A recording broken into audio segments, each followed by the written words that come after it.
What happens when one emotional moment almost rewrites an entire championship run?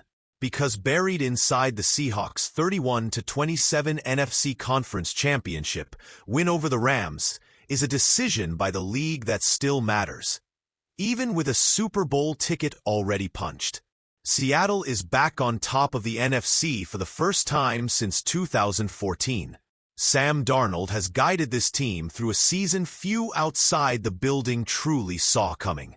And yet, before the confetti fully settled, the NFL stepped in with a punishment that says a lot about discipline, accountability, and how thin the margins really are at this stage of the season. The league has fined Seahawks cornerback Riq Woolen for taunting, a decision that traces back to a single snap, a single reaction, and a sequence that nearly flipped the NFC title game on its head.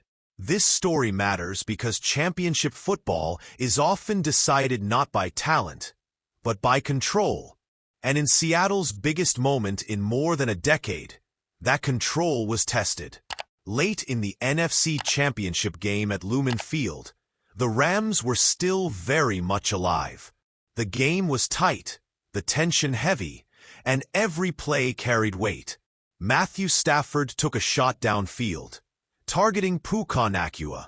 Riq Woolen read it cleanly, broke up the pass, and made exactly the kind of play Seattle needed. But what happened after the whistle is what everyone is still talking about. Woolen turned toward the Rams sideline and exchanged words with head coach Sean McVay and members of the Los Angeles bench. Officials noticed immediately. The flag came out. Taunting. 15 yards. Automatic first down. And just like that, momentum shifted. On the very next snap, Stafford went right back to Nacua. This time, it connected for a 34-yard touchdown. Woolen was again in coverage. The crowd, which had been roaring moments earlier, went quiet as the Rams pulled closer. That sequence is why the NFL reviewed the play after the game. And it's why, days later, the league office handed down a fine of $17,389 to Woolen, citing it as a repeated taunting offense. According to league guidelines, a first taunting fine can reach $11,593. A second offense increases the amount. By the time this incident occurred, Woolen already had 2 taunting fines on record during the 2025 season. The first came after Seattle's Week 9 win over Washington, when he was fined $11,593. The second followed a Week 14 victory over Atlanta, costing him $17,389. That history matters. It's what pushed this fine to the higher tier. And timing matters too. This fine came just weeks before the Super Bowl. From the league's perspective, this wasn't about the stage. It was about precedent. The NFL has been clear in recent seasons that taunting, especially directed at benches and coaches, will be penalized and reviewed regardless of the moment. What's interesting here is that the play itself was excellent. Woolen did his job. He made a high-level defensive play in the biggest game of the year. But discipline doesn't stop when the ball hits the turf. That's the line the league continues to draw. For Seattle, the bigger concern wasn't the money. It was the yards. That penalty directly extended a drive that resulted in a touchdown. In a 4-point game, that's the kind of swing coaches lose sleep over. Riq Woolen didn't dodge responsibility. After the game, he addressed the moment head-on. He apologized publicly and took to social media, explaining that the intensity of the game got the best of him. No cap, high-intensity game, and when you're in the zone and balling with your bros, sometimes you black out, he wrote.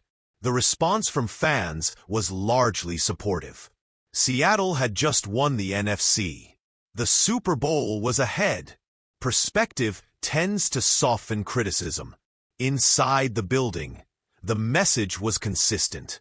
Head coach Macdonald made it clear this wasn't a moment for finger-pointing. His comments reflected a team that understands accountability without fracture. He just made an emotional decision, and we got to pick him up, Macdonald said. That's not the time to point and get all upset. You've got to go play the next play and score, and go rebound back and go back. Riq came back and played well the rest of the game. That last part matters. Woolen didn't spiral. He didn't disappear. He settled back in and finished the game. Seattle held on. The mistake didn't define the outcome. There was also a moment after the final whistle that shouldn't be overlooked. Woolen sought out Sean McVay and shook his hand. In a game where emotions ran hot, that gesture mattered. It signaled closure. It acknowledged the line had been crossed and then stepped back behind it. From a broader view, this fine fits into a pattern the NFL has been reinforcing for years. The league wants celebrations. It wants emotion, but it wants that energy directed inward, not across sidelines. Defensive backs, in particular, walk that tightrope every week. Confidence is part of the position. Swagger is almost required. But the rules are clear, and the enforcement has been consistent. For Sam Darnold and the Seahawks, the timing could not be more delicate. They're preparing to face the New England Patriots in Super Bowl 60. Every detail matters. Every possession matters. And every penalty carries amplified weight. The good news for Seattle is that this situation didn't fracture trust. If anything, it reinforced it. Woolen owned the mistake. The staff backed him. The locker room stayed intact. That's what championship teams do. It's also worth noting how quickly narratives can change. If Seattle doesn't hold on after that Rams touchdown, this fine wouldn't be a footnote. It would be a headline. One moment can shift legacy conversations entirely. Instead, it becomes a lesson, and that lesson is especially relevant for a team returning to the Super Bowl stage for the first time in over a decade. The margin between celebration and regret is often measured in seconds, not quarters. The NFL's decision sends a reminder ahead of the biggest game of the season. Emotions don't excuse execution. Not now. Not ever. As the Seahawks turn the page to Santa Clara, the focus shifts fully to preparation. The fine will be paid. The lesson will be absorbed. And the stakes will only rise. Championship football demands control as much as talent. And Seattle just received a very timely reminder of that. So here's the question for you.